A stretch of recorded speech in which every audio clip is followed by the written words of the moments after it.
What up guys, Mikhail here from Yugatech, and this is the Redmi 13.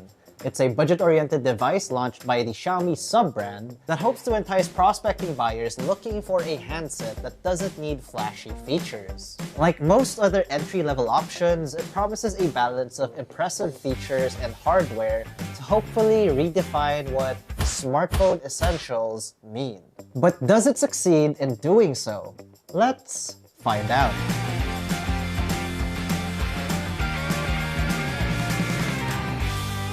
Starting off with its build and design. The Redmi 13's frame is made out of a sturdy polycarbonate material. Up top, we can find a 3.5mm audio jack and an infrared blaster for using this thing as a universal remote. Situated on the left side is a dual nano SIM card tray. The second SIM slot is of the hybrid variety, allowing us to utilize it for microSD storage expansion. Found on the right side is the volume rocker and power button that doubles as a capacitive fingerprint scanner. More on this guy later. Last but not the least, at the bottom is where we'll find a noise-canceling mic for calls, a USB Type-C port for charging and wired data transfers, and a single mono speaker grill. Our Redmi unit is in the sandy gold colorway, but users can also find it in midnight black, ocean blue, and pearl pink. This phone is somewhat of on the tall side at 168.6mm or about 6.6 inches.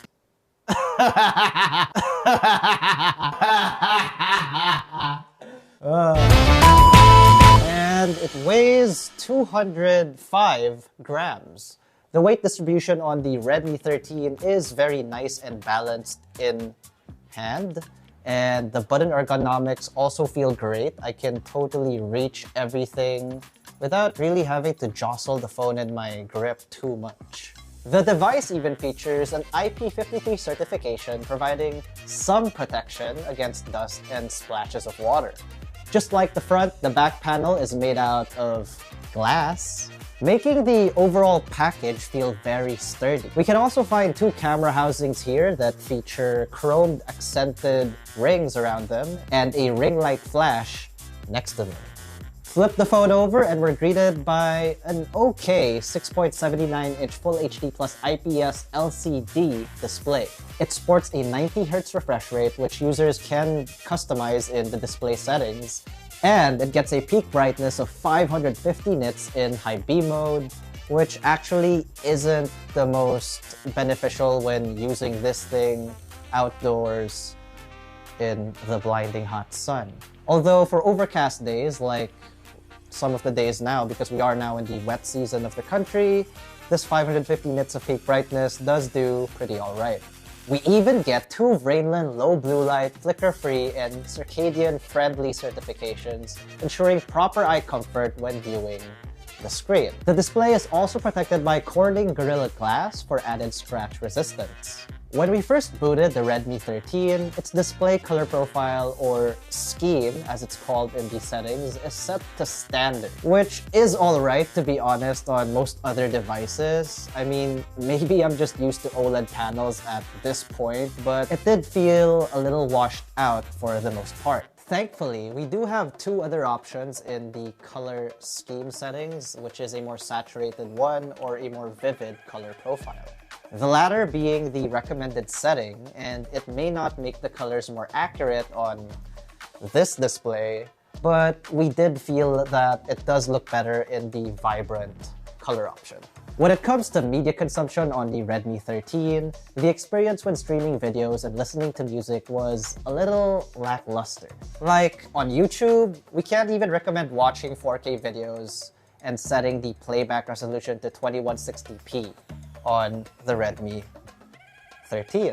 It bugs the screen out and renders the playback choppy or delayed and deems it pretty much unwatchable. So users can only go up to 1440p on this guy for 4K YouTube videos. For auditory listening experience, we get a single mono speaker system on the Redmi 13. And there's no doubt that stereo speakers will always be more immersive. One upside is it can get pretty loud at high volumes to fill a small room, but this does lead to distortion. So for better audio immersion, we definitely recommend taking advantage of that 3.5mm audio jack or pairing it up with some wireless earbuds. For biometrics, the Redmi 13 gets fingerprint unlock with the aforementioned capacitive power button here on the right side. And even though I hate those because I'm left-handed, this one works pretty okay. And I think it's because of the nice button ergonomics on this device, making it pretty easy to reach with my left index finger here. 3 out of 5 times that time right before it unlocked, it kinda failed, but when I lifted my finger and just did it again, boom. But of course, right-handed users won't really have an issue here. We also have optical face unlock options here, and it can recognize faces pretty quick too, but we find this unlocking option to be less secure. For optics, the Redmi 13 sports a dual rear camera setup headlined by a 108MP main camera, followed by a 2MP macro camera. In front, it gets a 13MP selfie sensor. Overall picture quality from the Redmi 13's cameras aren't anything to write home about. As per usual, in good lighting conditions, photos taken with the main and selfie cameras look okay with natural color reproduction. Zooming and cropping in with photos taken from the 108MP sensor also serves its purpose, featuring a dedicated mode for the full sensor readout. Portrait shots with both the main and selfie camera are also surprisingly pretty good. The phone handles the cutouts for subject background separation with ease and optimal lighting. But that performance does fall off when in dim-lit or average lighting conditions. In these less than optimal lighting conditions, photos can look a lot more washed out, especially when utilizing the macro sensor too. For video, both the main and selfie camera sensors can shoot at up to Full HD or 1080p at 30 frames per second. There is phase detection autofocus on the main camera sensor, but neither of the 3 cameras in the Redmi 13 support any form of stabilization. Overall, we think camera performance from the Redmi 13 is nothing more than average. But this isn't necessarily a bad thing when factoring in how much it will cost. Don't get us wrong, it's still a very usable camera system. Just don't expect flagship quality camera performance on this guy, cause duh. Running on Xiaomi HyperOS based on Android 14, the Redmi 13 offers a refreshed user interface with improved notifications, widgets, and a revamped home screen. We don't think HyperOS is the cleanest interface out there, due to it being riddled with pre-installed bloatware and weird notification ads. Although users can mitigate these issues by restricting weird notifications and uninstalling unwanted apps. Other than that, HyperOS is pretty nice and functional. We get a slew of customization options, including some pretty nice gesture shortcuts. Because of the side-mounted capacitive power button, we can assign a shortcut for double pressing and double tapping to, let's say, double press the power button to activate the camera, or double tapping the power button to activate, ta-da! I mean, when it works, it's pretty awesome that you can basically map 2 gestures in one button. The brains behind the Redmi 13's operations is a MediaTek Helio G91 Ultra, a 12nm chipset capable of up to 2 GHz clock speeds and paired with a Mali G52 MC2 GPU.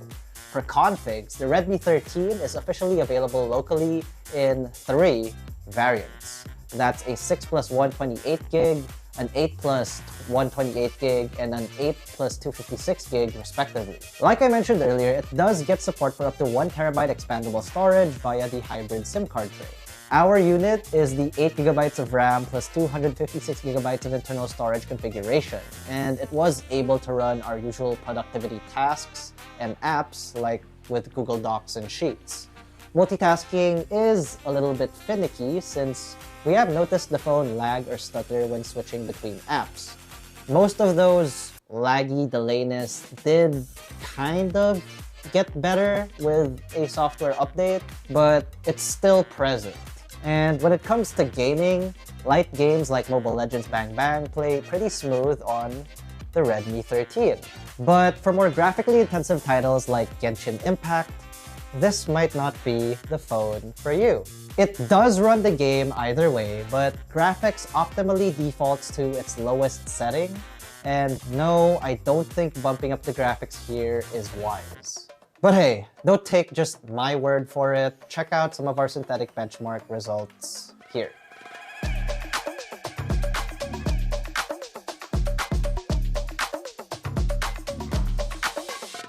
Powering the Redmi 13 is a 5030 mAh battery that supports 33-watt fast charging.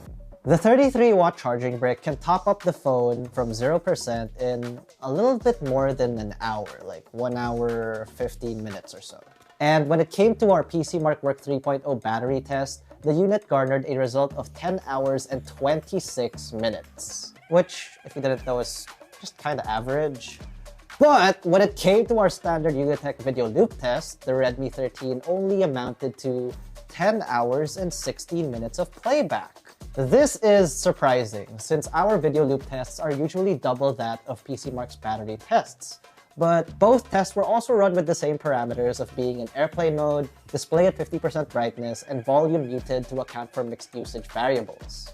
Suffice to say, the battery life on the Redmi 13 is pretty average at best. Now, before we conclude this review, we definitely need to talk about price. I think it'll sound cool. As of recording this video, we haven't gotten any word on the official SRP from Xiaomi Philippines. Last year's Redmi 12 started at 7,999 pesos and topped out at 8,999 pesos. Based on this, in our opinion, the top config should hover around 13,000 pesos or less, and the base config should start at around 9 to 10,000 pesos. Either way, we'll make sure to pin the exact pricing details in the comment section once we have it. Now for our verdict. Can I recommend the Redmi 13 to you guys, assuming it starts at 10,000 pesos or less? Well, yes I can. If you're a Redmi diehard fan. But in our opinion, there are better options out there for around the same price range, which is less than 15,000 pesos. Options that offer AMOLED displays and 5G data connectivity. Something like the Redmi 13 may arguably have better software optimization, but I personally don't feel like it's enough to topple a competitor unit I'm thinking of. But if I only focus on the pros, the Redmi 13 is an alright entry-level smartphone. We get a substantially sturdy build, a 3.5mm audio jack, expandable storage, and you can use this thing as a universal remote. If you're someone looking for a pretty basic smartphone in 2024, maybe just for work or just as a backup phone that won't hurt your wallets, then the Redmi 13 could be something for you to consider. Alright, so what did you guys think of the Redmi 13? Let us know all your comments, reactions, and negative reactions in the comment section below. And as usual, if you enjoyed this video, found it fun or informative, be sure to smack that like button, subscribe to our YouTube channel, and hit that bell icon so you get notified of our future uploads. Be sure to visit Unitech.com and follow us on our social media platforms. That's Facebook, Instagram, X, and TikTok for the latest tech news and reviews. Once again, this was the Redmi 13. I'm Miguel, and I'll see you in the next one.